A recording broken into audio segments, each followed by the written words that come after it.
కులగణన సర్వే నివేదికపై తెలంగాణలో రాజకీయం హీటెక్కింది. నేతల మధ్య మాటల యుద్ధం కొనసాగుతోంది. నిన్న బీసీ కులగణనకు సంబంధించిన రిపోర్ట్ను కేబినెట్ సబ్ కమిటీకి అందజేసిన అధికారులు ఇవాళ ఎస్సీ ఉపకులాల వర్గీకరణపై నివేదికను అందజేశారు. ఈ రెండు నివేదికలపై రేపు కేబినెట్ భేటీలో చర్చ జరగనుంది. ఆ తర్వాత తెలంగాణ అసెంబ్లీ ప్రత్యేక సమావేశం జరగనుంది. రాష్ట్ర ప్రభుత్వం చేపట్టిన కులగణన తప్పుల తడక అని ఆరోపించారు మాజీ మంత్రి శ్రీనివాస్ గౌడ్. 3,40,00,000 మంది ఓటర్లుంటే 3,50,00,000 మంది ఓటర్లు ఉన్నారని నివేదికలో ఉంది అన్నారు. స్థానిక సంస్థల ఎన్నికల కోసమే హడావుడిగా ఈ సర్వే చేశారన్నారు.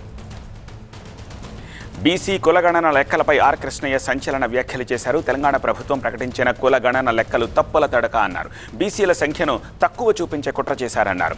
బీసీల పొట్ట కొట్టడానికే తప్పుడు లెక్కలు చెప్తున్నారన్నారు. ఈడబ్ల్యూఎస్ రిజర్వేషన్లు కాపాడేందుకు బీసీలకు అన్యాయం చేస్తున్నారన్నారు. బీసీ లెక్కలను మళ్లీ రివ్యూ చేయాలని సూచించారు ఆర్ కృష్ణయ్య. కులగణన చారిత్రాత్మక నిర్ణయం అన్నారు మంత్రి పొన్నం. రేపు అసెంబ్లీలో కులగణన సర్వే నివేదికపై చర్చిస్తా ఉన్నారు. సర్వేను అడ్డుకుంటే బలహీన వర్గాలపై దాడి చేసినట్టే అన్నారు. అన్ని వర్గాలకు సామాజిక న్యాయం చేస్తా ఉన్నారు పొన్నం. బీఆర్ఎస్ బీసీ ఎమ్మెల్యేలతో కేటీఆర్ టెలికాన్ఫరెన్స్ నిర్వహించారు. రేపు జరిగే ప్రత్యేక అసెంబ్లీ సమావేశంలో అనుసరించాల్సిన తీరు, వ్యూహంపై చర్చించారు.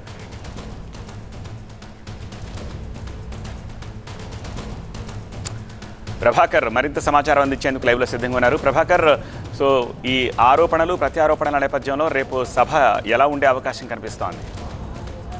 రైట్, నిన్న బీసీ ఎడ్యుకేషన్ కమిషన్కి సంబంధించి కులగణనకు సంబంధించి నిన్న సబ్ కమిటీకి ఈ నివేదికను ఇచ్చారు. నివేదిక ఇచ్చిన తర్వాత వివరాలను కూడా బయటపెట్టింది మంత్రివర్గ ఉపసంఘం. దాంట్లో 46.25గా బీసీల జనాభా శాతాన్ని నిర్ధారించారు. సో ఇక్కడ ఈ లెక్కల ప్రకారమే ఈరోజు ప్రతిపక్షాలన్నీ కూడా ప్రభుత్వంపై విరుచుకుపడుతున్నాయి. బీసీ కులాల జనాభా ఎందుకు తగ్గిందంటూ అటు బీజేపీ కానీ బీఆర్ఎస్ కానీ లేకపోతే బీసీ సంఘాలు కానీ ఇవన్నీ కూడా ప్రశ్నిస్తున్న పరిస్థితి అయితే మనకు కనిపిస్తుంది. 10 ఏళ్లలో పెరగాల్సిన బీసీల సంఖ్య కేవలం ఇప్పుడే ఎందుకు తగ్గింది? కావాలని ఈడబ్ల్యూఎస్ రిజర్వేషన్ల కోసమనే కాంగ్రెస్ ప్రభుత్వం దీన్ని తగ్గించి చూపిస్తుంది అనేది అయితే ప్రతిపక్షాలు ఆరోపిస్తున్నాయి. ఇక కేవలం స్థానిక సంస్థల ఎన్నికల కోసం మాత్రమే ఈ మొత్తం లెక్కలన్నింటినీ కూడా ఫ్యాబ్రికేట్ చేశారనే ఆరోపణలు కూడా ప్రతిపక్షాల నుంచి వస్తున్నాయి. ఇక ప్రభుత్వం మాత్రం చాలా స్పష్టంగా చెప్పింది, ప్రతి ఇంటిని కూడా సర్వే చేసిన తర్వాతనే మేము నివేదిక తీసుకున్నాము.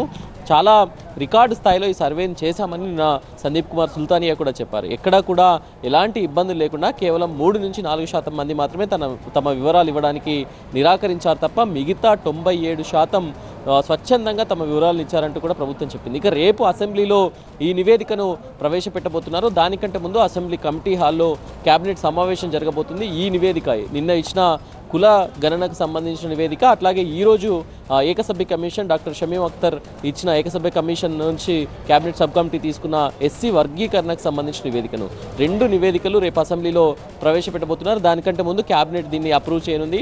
అప్రూవ్ చేసిన తర్వాత అసెంబ్లీలో ప్రవేశపెట్టబోతున్నారు. ఇక్కడ ప్రభుత్వానికి ఉన్న బిగ్గెస్ట్ ఛాలెంజ్, స్థానిక సంస్థల్లో ఎన్నికల్లో 42% రిజర్వేషన్స్ ఇస్తామని ప్రభుత్వం గతంలో కాంగ్రెస్ పార్టీగా ఉన్నప్పుడు బీసీ డిక్లరేషన్ ఇచ్చింది. సో ఇప్పుడు 42% ఇవ్వాలంటే అక్కడ ఆల్రెడీ సుప్రీంకోర్టులో సీలింగ్ క్యాప్ ఉంది. ఎనీ లోకల్ బాడీ ఎలక్షన్స్లో 50% మించి రిజర్వేషన్స్ ఇవ్వద్దనే సీలింగ్ క్యాప్ ఉంది. కాబట్టి సో దాన్ని సవరించాలి, చట్ట సవరణ చేయాలి అంటే రేపు అసెంబ్లీలో దీనిపైన తీర్మానం చేసి కేంద్రానికి పంపనున్నారు. సో అక్కడ పార్లమెంట్లో కూడా చట్ట సవరణ కోసం అడగనున్నారు. 11 వరకు పార్లమెంట్ సమావేశాలు ఉన్న నేపథ్యంలో ఆ లోపలనే చట్ట సవరణ చేసి పంపాలి అనేది రాష్ట్రం అడగనుంది. సో దీనికి సంబంధించి ఆల్రెడీ రేపు ప్రభుత్వం షార్ట్ డిస్కషన్ కూడా పెట్టనుంది. రేపు అసెంబ్లీ ముగియగానే దీనిపైన చర్చను ప్రారంభించనుంది. కాకపోతే బీజేపీ కూడా అంటుంది, దీనిపైన పాయల్ శంకర్ మాట్లాడారు, బీజేపీకి సంబంధించిన ఎమ్మెల్యే, దీనిపైన ఒక్కరోజు డిస్కషన్ సరిపోదు, బీసీలను మోసం చేసే ప్రక్రియ ఇదంతా కూడా, దీనిపైన ఇంకా కూడా అసెంబ్లీ సమావేశాలు అవసరమైతే 2-3 రోజులు పొడిగించాలని కూడా అటు బీజేపీ నుంచి వస్తుంది. రేపు మాత్రం అసెంబ్లీలో దీనిపైన చర్చించి దీనిపైన తీర్మానం చేసి పంపేలా కనిపిస్తుంది. రైట్ ప్రభాకర్.